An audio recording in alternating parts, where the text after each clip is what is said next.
What if I told you that the next big war wasn't going to be fought over land or politics or some grand ideology, but over an online scam?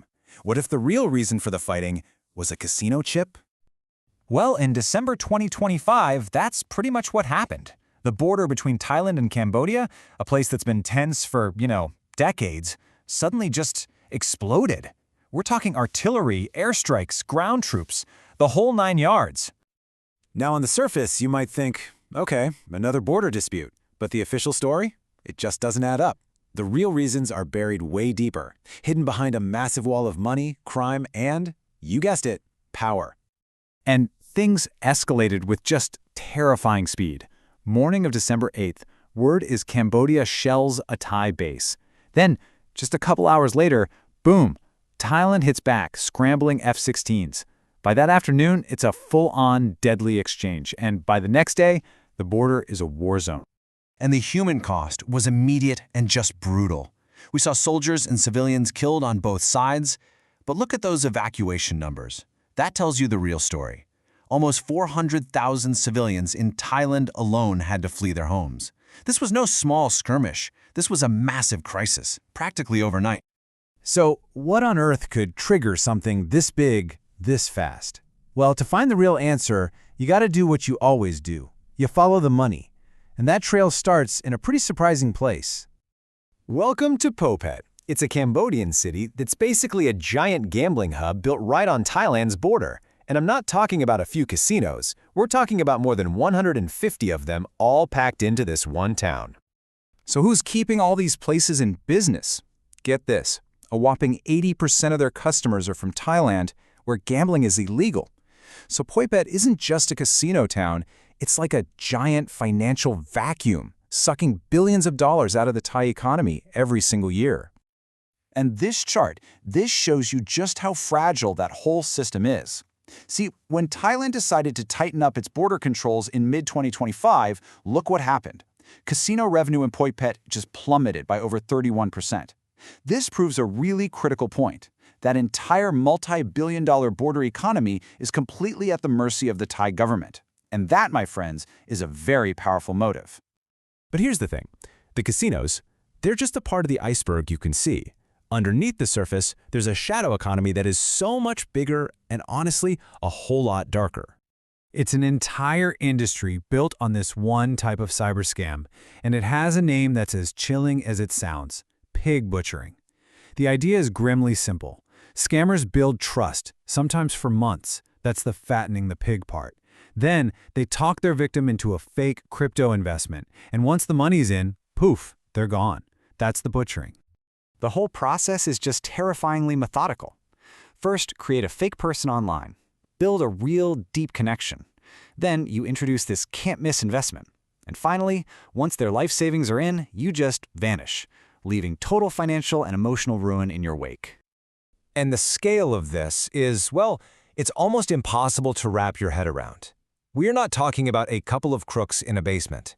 The UN estimates that these scam operations in Southeast Asia are pulling in up to $19 billion a year. Let's just put that number into perspective. $19 billion. That's potentially as much as 60% of Cambodia's entire national GDP. This isn't just a crime ring, it's basically a shadow state economy. So who's powering this multi-billion-dollar machine? Well, the answer is just horrific. It's an estimated 150,000 foreign workers.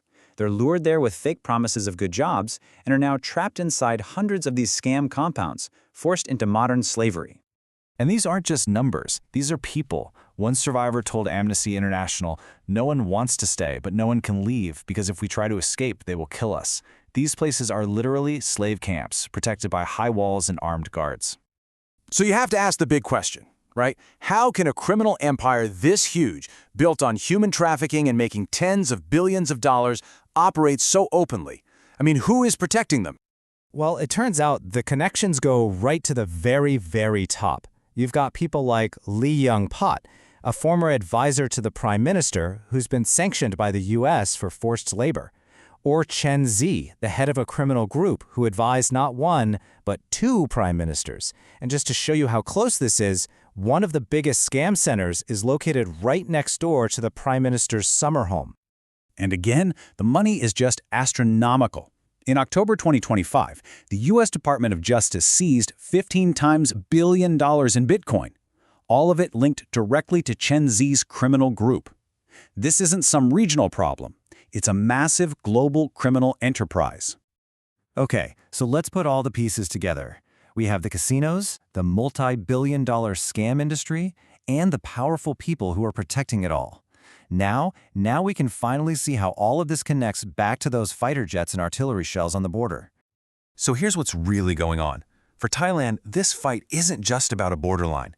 It's about stopping that massive cash drain from the casinos, and more importantly, dismantling these huge criminal networks. But for the Cambodian elite, it's not just about sovereignty. It's about protecting the billions in revenue from those same casinos and shielding the criminal income that keeps them in power. The border is just the battleground for these two completely opposite goals. So where does all this leave us? I mean, with this much dirty money and this much power, all tangled up together, is peace even possible here? And this brings us to the most important takeaway of all. The fighting, the shelling, all of it. That's not the actual disease. It's just a symptom, a very violent symptom of these massive criminal economies that have become so powerful, so entrenched, that for the Cambodian elite, they're literally too big to fail. And this is where the logic gets really chilling. For the people who profit from this whole system, a stable, secure border isn't a good thing. It's a threat. Peace, transparency, law and order, all of that would disrupt the criminal status quo that's making them rich. Which leaves us with one last, really disturbing question. This isn't just about one border conflict anymore. This is about the changing face of war itself. When war becomes a business strategy, a way to protect the legal profits, can peace ever really stand a chance?